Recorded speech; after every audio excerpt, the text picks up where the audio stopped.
Yes, I was at school in Edinburgh. And when I was at school, Edinburgh was, it still is, a banking centre. But when I was at school, banking was something you went to do if you didn't get good enough hires, which is the Scottish equivalent of A-levels, to go to a decent university. Banking then was rather boring. What banks did was they took in deposits and they handed them out again in loans, and much of that was done in local communities, so that the aspiration of these kids who didn't quite make it to the Scottish universities was to become, after 20 or 30 years, bank managers in local communities where they would spend a great deal of their time on golf courses and at lunch. That was how banking used to be. And if you want an insight into it, you might get it from an old set of BBC comedies called Dad's Army, in which the kind of anti-hero is the rather boring, scrupulously honest, and pretty stupid bank manager called Captain Mannering. After that, I started teaching at Oxford, and when I was first teaching at Oxford, it was still true even then that the people who went into the City of London, there were always one or two students every year who did, but the people who went into the City of London were the people who were fairly stupid but socially well connected. These were the kinds of people that the city recruited. You will gather that all of that has changed. There were a set of things that caused it to change, and we could spend a lot of time discussing what they were. There was globalization of world markets generally and capital markets in particular. There was deregulation, there was technological innovation, and there was financial innovation. And all these things were really bound up together. But one of the effects of this kind of innovation seemed to people that by the 1980s, the traditional bank, which took in deposits and made loans, that was a role that no longer really existed in quite the same form. I've come across several books on strategy in financial services and banking that were written in the 1980s, and the general thesis was that that traditional world of banking was dead. That what banks used to do was they performed services of intermediation. That is, they pooled risks and they transformed maturities. They engaged in what we call maturity transformation, which in these days meant they took in money which was repayable very quickly, and they made long-term loans with it.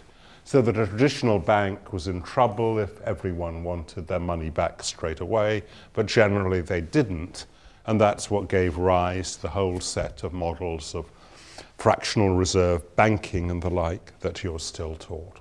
That was the old bank.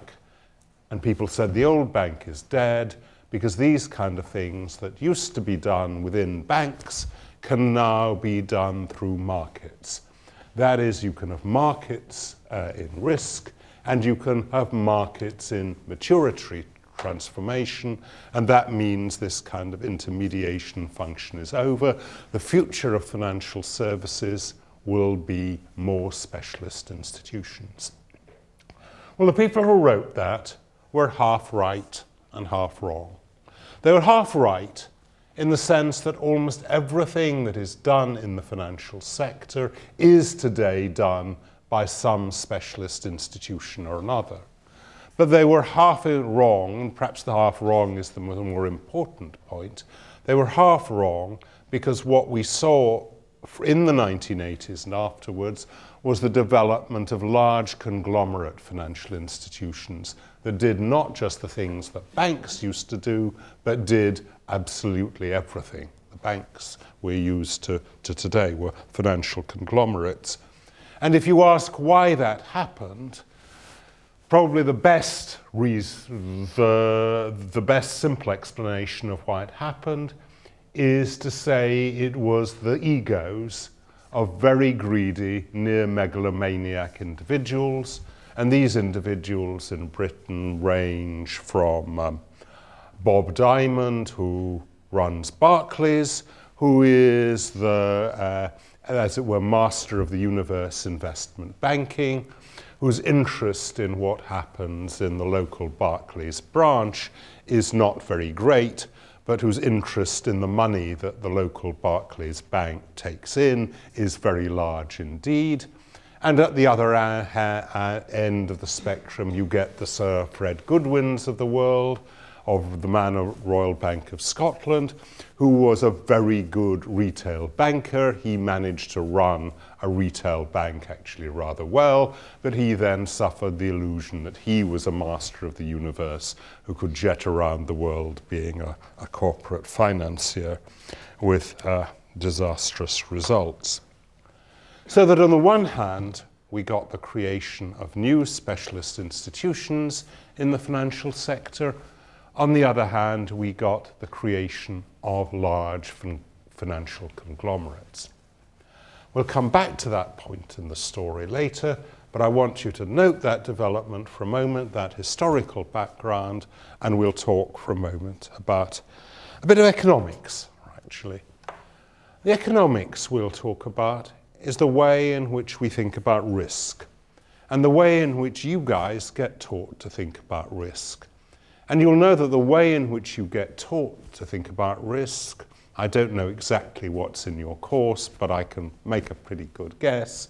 The way you get taught to think about risk is a set of models that come under the heading of, I describe it as subjective expected utility with personal or subjective probabilities.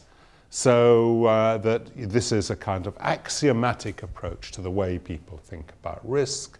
You look at risk in terms of the utilities of the payoffs. You attach probabilities to these payoffs. And if you don't know what the probabilities are, you as an individual make them up.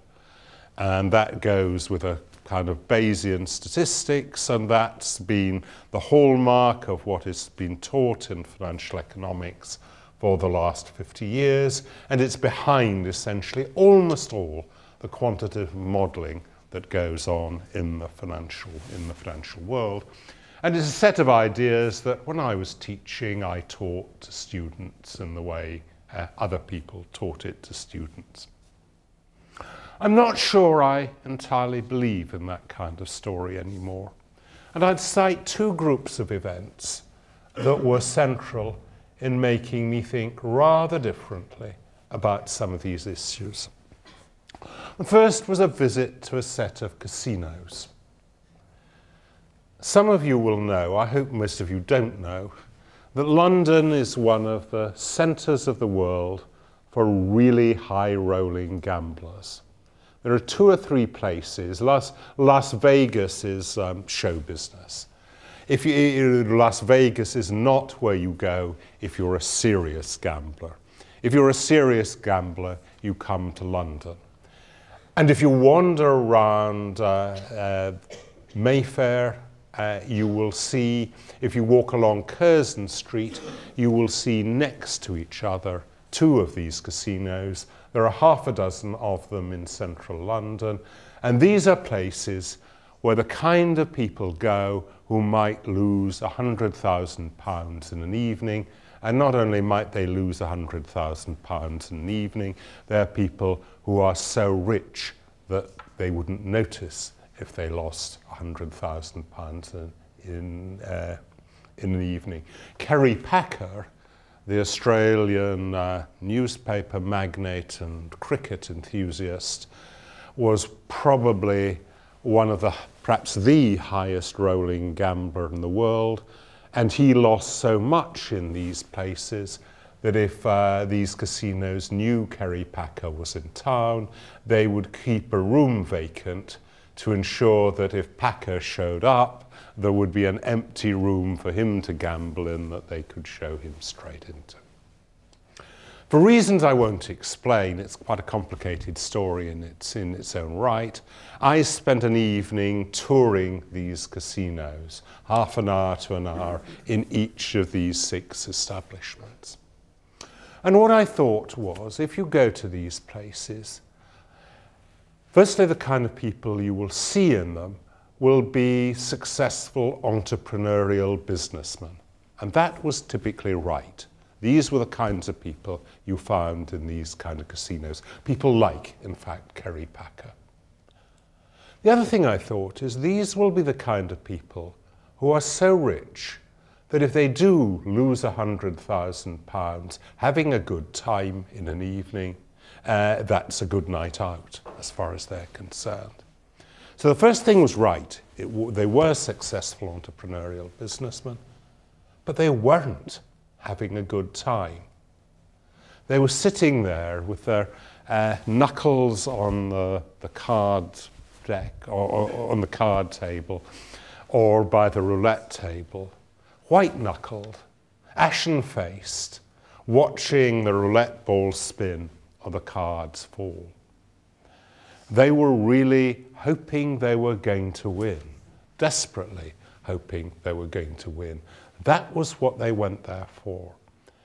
And the curious thing was they went there night after night, even though night after night they lost. And I asked myself, thinking about that evening afterwards, how could it be that people, these are not stupid people, in fact, these are successful entrepreneurial business people, how is it that these people could believe that they were going to win at roulette? And not only believe they were going to win at roulette, but go on believing they were going to win at roulette, even though night after night they didn't. And eventually I came to realize this was because the stories that I had been telling people about how one ought to think about risk didn't describe these people's behavior at all. They were people who were irrationally, unreasonably optimistic, who had great faith in their own judgment, even their own judgment about things for which there could be as little basis for their judgment as how a roulette wheel was actually going to spin. And they continued to have faith in their own judgment on these matters. Now, the thing about the people one saw at the Clermont Club and Aspinalls was that these were people who had taken very large risks in their life and for whom these risks had come off. There were probably people not very different from the people you saw in Aspinall's Club who had taken big risks in their life and for whom the risks had not come off. But the people you saw in these clubs were drawn from the upper tail of the distribution of people with these kind of personality characteristics. And actually, far from it being the case that capitalism and markets depend on people behaving in accordance with the models you get taught in these classes, the dynamic of capitalism depends in large part on a continual supply of these people who are irrationally and unreasonably optimistic. And by the way, don't believe what they tell you that there's evolutionary selection that works against people who have these kind of behavior and these kind of personality traits. If you saw the beautiful woman on the arms of the people who went to these high-rolling casinos, you would see that evolution is not a problem as far as the genes of people with these kind of characteristics are concerned. So that was first insight into a lot of what is going on in markets. Rather closely resembles gambling. B is undertaken by people and in styles that involve very different behavior from the kind of things we learn about in our economics courses. The second set of events that caused me to think twice about the ways in which I think about risk and the ways people handle it, was getting involved in the beginning of the 90s in the process that led to the reconstruction of the Lloyd's insurance market. Now, Lloyd's is one of the biggest insurance markets in the world. It goes back to actually another story of gambling way back in the 17th century, when English gents would gather in Thomas Lloyd's coffee house to gamble with each other on the states of weather and tides and the fates of ships. And it became, actually, it always had, and even now, as a speciality in marine insurance. It was associated with London and Britain being a very large naval centre. But Lloyd's was particularly a reinsurance market. And what reinsurance means is if you take out an insurance policy against a very large loss, the insurance company that issues the policy might cover, let's say, the first £100,000 of a loss, but the very large loss, part of it will be borne by the reinsurer of that policies. Now, Lloyd's, as I say, became a large reinsurance market. But back in the 1970s and 1980s, people had the idea that if you could issue reinsurance contracts, you could issue reinsurance of reinsurance contracts. So that if a reinsurer had taken on a whole load of risks, and then the load of risks amounted to more than a certain amount, a few £1,000,000, the reinsurer would take these risks on. And then people came up with the idea that if you could sell reinsurance of reinsurance, maybe you could sell reinsurance of reinsurance of reinsurance. And they discovered you could. And so it went on until you could sell reinsurance of reinsurance of reinsurance of reinsurance of reinsurance. And you started to create policies where, with the best will in the world, if you tried to drill down and find out what it was the risks you were actually insuring were, you couldn't do it anymore because the policy was, in its underlying structure, so complicated. The one thing people did know was that they'd run models of these kinds of policies and discovered that if you ran them in the past, you virtually never had to pay out. You can probably see where all this is going to lead us in the end. And it started leading there in 1987 when a very large oil rig in the North Sea called Piper Alpha went on fire. It was actually the worst accident there has ever been in the North Sea. The rig went on fire and vanished in just a few minutes. 200 people died in the accident. The rig was destroyed, and it was the largest insurance claim then ever made on the Lloyd's insurance market. If you think about these reinsurance contracts, you can probably guess what happened. The claim, being very large, started triggering the reinsurance contracts.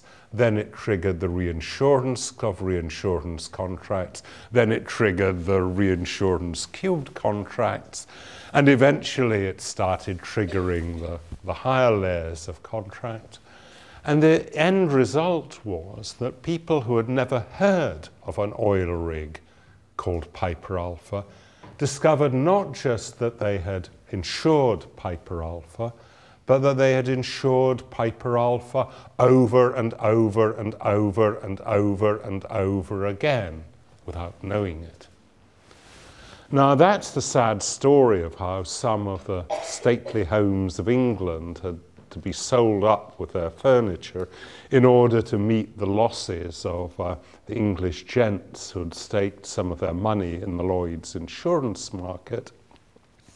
But it also leads one to see that in these kind of structures, policies and provisions and innovations that have as their design and intention the idea that you are spreading risk more efficiently across a larger number of people.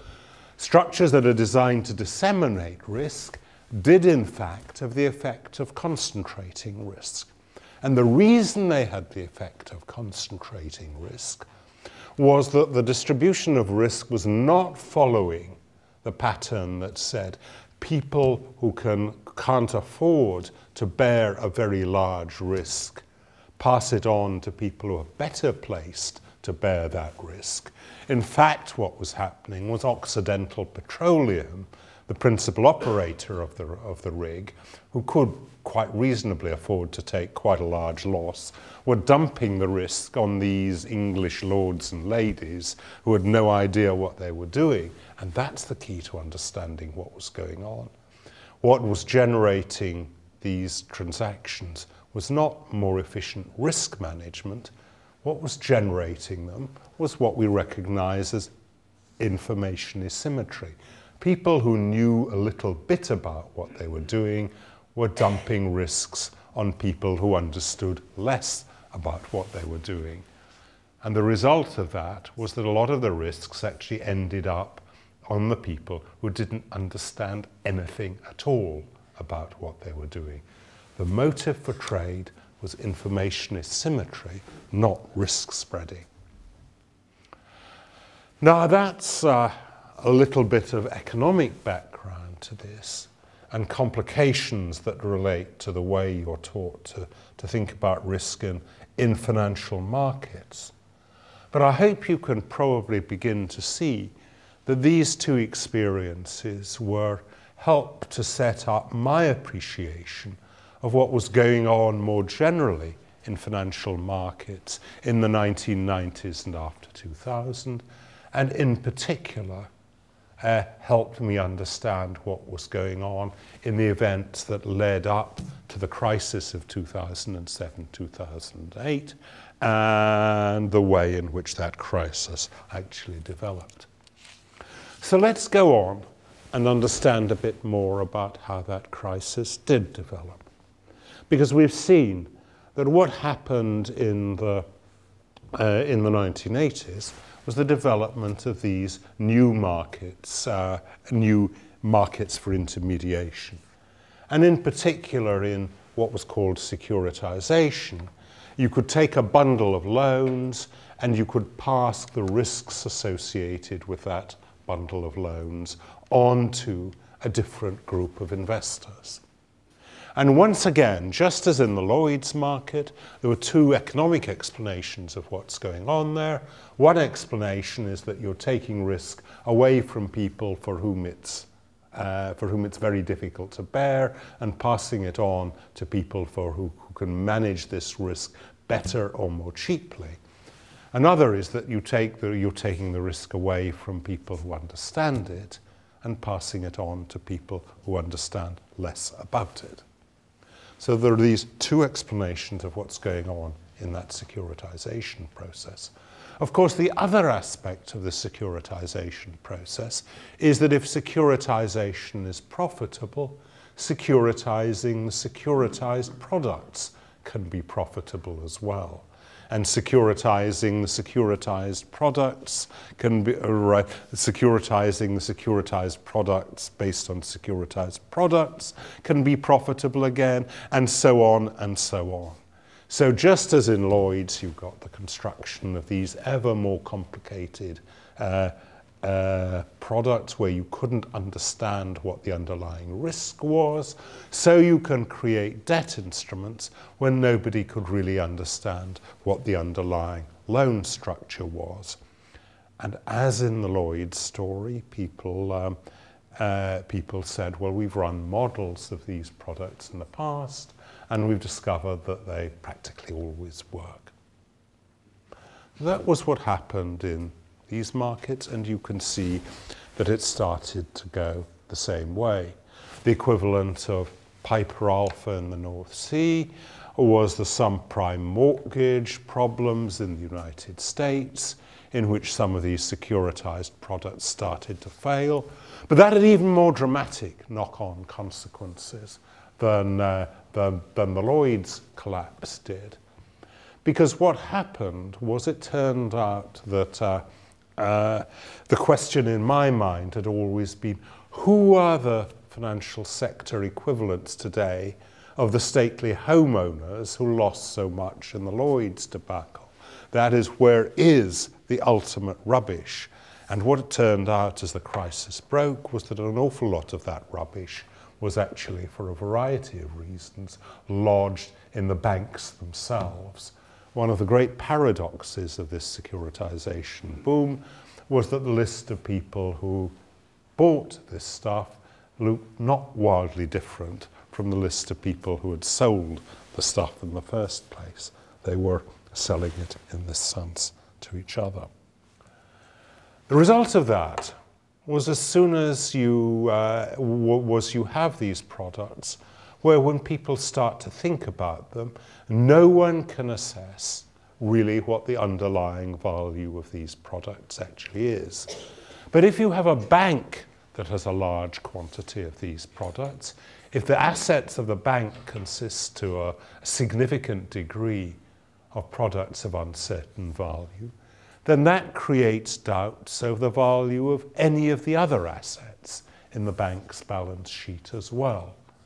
So that you have the contagious effect that takes you from one group of products losing value, or rather losing knowledge of its value, to that lack of knowledge about the real value of assets and liabilities extending right across the financial system.